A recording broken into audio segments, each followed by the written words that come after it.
வங்காள சட்டமன்ற எலெக்ஷனுக்கான முதல் கட்ட வாக்குப்பதிவு நடைபெற்று வருகிறது.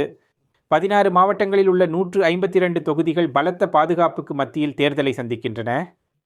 பெர்ஹாம்பூர் சட்டமன்ற கான்ஸ்டிடியூவன்சியில் நான் இருக்கும் வாக்குச்சாவடியில் இந்த வாக்குச்சாவடிக்கு பாதுகாப்பு அளிப்பதற்காக சிஆர்பிஎஃப் வீரர்கள் இங்கே இருப்பதை என்னால் பார்க்க முடிகிறது. நிச்சயமாக இந்த மக்கள் அனைவரும் தங்களது ஓட்டு பதிவு செய்ய சாறை சாறையாக வந்து கொண்டிருக்கிறார்கள். பெர்ஹாம்பூருக்கு வருவதற்கு முன்னால் தேர்தல்களின் பரந்த சூழலை பற்றி நான் முதலில் பேச விரும்புகிறேன். நான் சொன்னது போல 152 தொகுதிகள் இன்று தேர்தலை சந்திக்கின்றன. இப்போது அவை வட வங்காளத்தில் இருந்து தொடங்குகின்றன, அதாவது சிலிகுரி, டார்ஜிலிங். இங்கிருக்கும் முர்ஷிதாபாத், மால்டா வரை வந்து அங்கு எஸ்ஐஆர் ஒரு பெரிய காரணியாக உள்ளது. பின்னர் நந்திகிராம் வரை செல்கிறது. அங்கு பாஜகவின் சுபேந்து அதிகாரிக்கும் அவரது ஒரு கால உதவியாளரான டிஎம்சியின் பவித்ரா கர்க்கும் இடையே ஒரு பெரிய போட்டி நிலவுகிறது. இந்த பக்கத்தில் வந்து இந்த கேம்பெயினை முழுவதும் பார்த்துச்சுன்னா பல பிரச்சனைகள், அரசியல் பிரச்சனைகள் எழுப்பப்பட்டுள்ளன. வடக்கு பகுதியில், அதாவது சிலிகுரி, டார்ஜிலிங் மற்றும் அந்த பகுதிகளில் பாஜக கடந்த சில காலமாக ஒரு ஆதிக்க சக்தியாக இருந்து வருகிறது. மேலும் அவர்கள் அந்த பகுதிகளில் அடைந்த வெற்றிகளை இந்த எலெக்ஷனிலும் கூட உறுதிப்படுத்த முயற்சிப்பார்கள். ஆனால் ஒன்றில் ஒட்டுமொத்தமாக இந்த தொகுதிகளில் 2021 இருந்த போட்டியின் ஒட்டுமொத்த எண்களை நீங்கள் பார்த்தால் டிஎம்சி தான் அதிக எண்ணிக்கையிலான தொகுதிகளில் வெற்றி பெற்றது. அவர்கள் அரசாங்கத்தை அமைத்ததால் அது வெளிப்படையானது. ஆனால் இந்த முறையும் கூட நான் சொன்னது போல எஸ்ஒய்ஆர் உட்பட பல காரணிகள் பங்கு வகிக்கின்றன. உதாரணமாக முர்ஷிதாபாத் மற்றும் மால்டாவில் நான் இப்போ முர்ஷிதாபாத் மாவட்டத்தில் இருக்கிறேன். எஸ்ஐஆர் ஒரு பெரிய காரணியாக இருந்து வருகிறது. முர்ஷிதாபாத் உண்மையில் தீர்ப்பு செயல்முறைக்கு பிறகு எஸ்ஒய்ஆர் விஷயத்தில் எஸ்ஐஆர் பட்டியல்களில் இருந்து அதிக எண்ணிக்கையிலான நீக்கங்களை கண்ட மாவட்டமாக இருந்து வருகிறது. இப்போ வந்து அது ஒரு விஷயம். அது இங்குள்ள ஓட்டில் எப்படி வெளிப்படும் அப்படின்னு ஒருத்தர் வியக்கிறாரு. எளிய வார்த்தைகளில் இதன் அர்த்தம் என்னவென்றால், முர்ஷிதாபாத், மால்டா மற்றும் இந்த மாவட்டங்களில் உள்ள பல மக்கள் இந்த முறை வாக்களிக்க மாட்டார்கள். ஏனென்றால் அவர்களின் மேல்முறையீடுகள் இன்னும் நிலுவையில் உள்ளன. இப்போ இந்த காரணிகள் கோர்ட்டின் அனைத்துமே செயல்பாட்டில் உள்ளன. ஆனால் வாக்குப்பதிவு செயல்முறை நடந்து கொண்டிருக்கிறது. மற்றும் நான் சொன்னது போல் இது கடுமையான பாதுகாப்பு. நின்மா, உங்களுக்கும் சில பாதுகாப்பு காட்சிகளை சிஆர்பிஎஃப் வீரர்கள் மற்றும் வங்காள காவலர்கள் இந்த வாக்குச்சாவடிகளை பாதுகாப்பதை காட்ட வேண்டும் என்று நான் விரும்புகிறேன். தற்போது வங்காளத்தில் மத்திய தொகுப்பிலிருந்து அதிக எண்ணிக்கையிலான பாதுகாப்பு பணியாளர்கள் உள்ளனர்.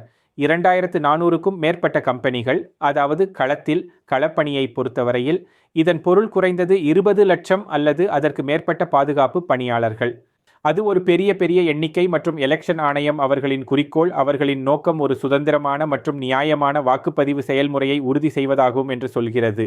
ஸோ அதனால்தான் அவர்கள் இந்த பாதுகாப்பு பணியாளர்கள் அனைவரையும் இங்கே வைத்திருக்கிறார்கள். இந்த வாக்குச்சாவடிகளை பாதுகாக்கிறார்கள். மற்றும் உண்மையில் நீங்கள் சிசிடிவி கேமராக்களையும் இங்கே பார்க்கலாம்.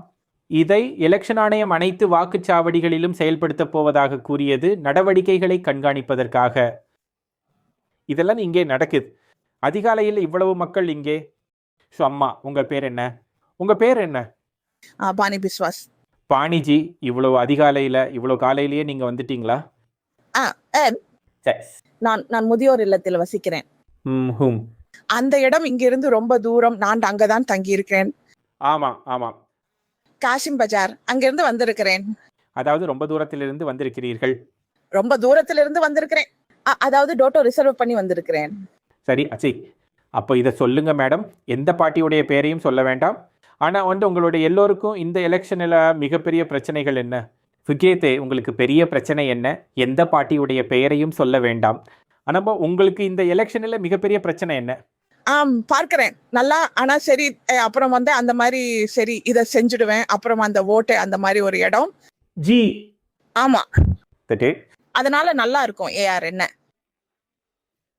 G, what's your name madam? உங்க பேர்? சுனிதா சர்க்கார். நீங்க எங்க இருந்து வர்றீங்க? நீங்க இங்க இருந்து தானா? ஆமா, இங்க இருந்து தான். இங்க இருந்து தான்.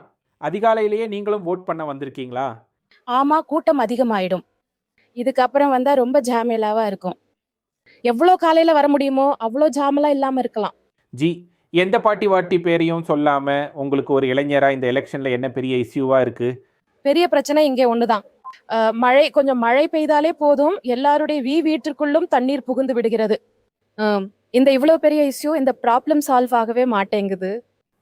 ஹும்.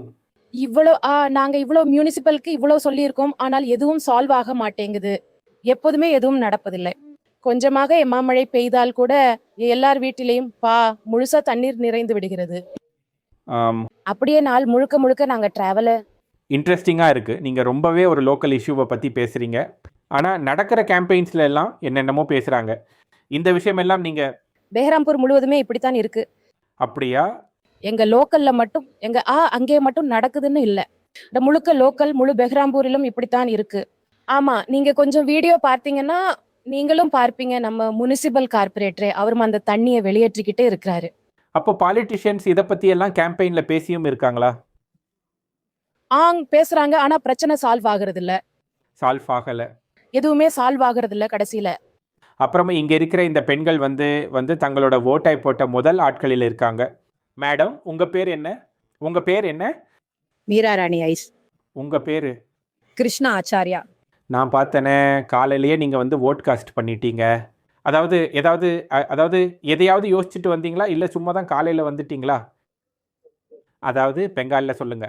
ஹிந்தி கோடை காலம்னா பயங்கர சூடா இருக்கும். ஆமாம். ஆமா, சம்மர் சீசன். ஆமாம். வீட்ல இன்னைக்கு வியாழக்கிழமை லட்சுமி பூஜை இருக்கு. ஆமாம். அதனால சீக்கிரமா வந்துட்டேன். ஓட் கொடுக்கறது ஒரு அவசியம். எல்லாம் சேர்த்து நாங்க காலங்காத்தாலேயே வந்துட்டோம். ஜி மேம், நீங்களும் தான். இது என்ன விஷயம்? எனக்கு ஹிந்தி புரியாது, சுத்தமா புரியாது. அப்போ பெங்காலி பேசுங்க. காலங்காத்தாலனா வெயிலோட சூடு இருக்குல்ல, பயங்கரமான வெயில். அதுக்காக வர்றது சிரமம். அப்புறம் வீட்ல பொண்ணுங்களுக்கு வேலை இருக்கு. ஆமா, அதுக்காக காலையிலேயே வந்துட்டேன். ஓட் கொடுக்கிறது எங்களுக்கு ஒரு ப்ரையாரிட்டி. ஆமாம், ஒரு ப்ரையாரிட்டி. ஆமா. ஒரு விஷயம் சொல்லுங்க மேடம், எந்த பார்ட்டி பேரையும் சொல்லாதீங்க. பட் உங்களுக்கு என்ன இஷ்யூ அந்த எலெக்ஷனில்? மெயின் இஷ்யூ என்ன? மெயின் இஷ்யூனா எங்களுக்கு என்ன சொல்றது, நல்லபடியா, அதாவது எங்க அரசாங்கம் எல்லாத்தையும் நல்லபடியா நடத்தணும். இந்த மாதிரி எந்த கெட்டதும் அது இதுன்னு எதுவும் எங்களுக்கு வேண்டாம். உங்களோட இஷ்யூ என்ன? என்ன ஒரு நிலைமை எங்களுக்கு அமைதி வேண்டும். அமைதி நல்லபடியாக நடக்க வேண்டும். ஆமா, அப்படித்தானே? ஆமா, நாங்கள் அமைதியாக இருக்க விரும்புகிறோம். அதனால்தான் நாங்கள் இதுதான், வேறொன்றும் இல்லை. ஓகே, சரி, நன்றி மேடம். நன்றி.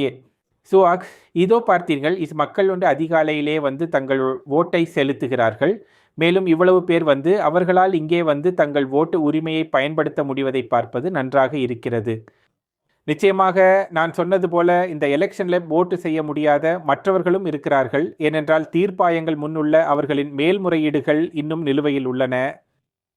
எங்களிடம் உள்ள புள்ளி விவரங்களின்படி உங்களுக்கு தெரியுமா, இப்போது நிலுவையில் உள்ள லட்சக்கணக்கான மேல்முறையீடுகளில் அந்த தீர்ப்பாயங்களிலிருந்து சுமார் 136 பெயர்கள் தீர்வு செய்யப்பட்டுள்ளன. அது வெளிப்படையாக ஒரு மிகச்சிறிய எண்ணிக்கை. அதன் அர்த்தம் என்னவென்றால், இங்கு வரிசைகள் இருந்தாலும், இங்கு தங்கள் ஓட்டை செலுத்தக்கூடிய மக்கள் இருந்தாலும், ஒருவேளை அதை செய்ய முடியாத மற்றவர்களும் இருக்கிறார்கள். மேலும் அது இந்த எலெக்ஷன் மீது ஒரு அடையாளமாக இருந்து வருகிறது. மேலும் இது இறுதியில் எப்படி அமையும் என்பதையும், களத்தில் உள்ள கட்சிகளுக்கு அரசியல் ரீதியாகவும் எப்படி இருக்கும் என்பதையும் பார்க்க வேண்டியுள்ளது. பட் பிளக் மக்கள் தங்களுடைய ஓட்டை செலுத்த பலத்த பாதுகாப்புக்கு மத்தியில் இங்கு வருகிறார்கள்.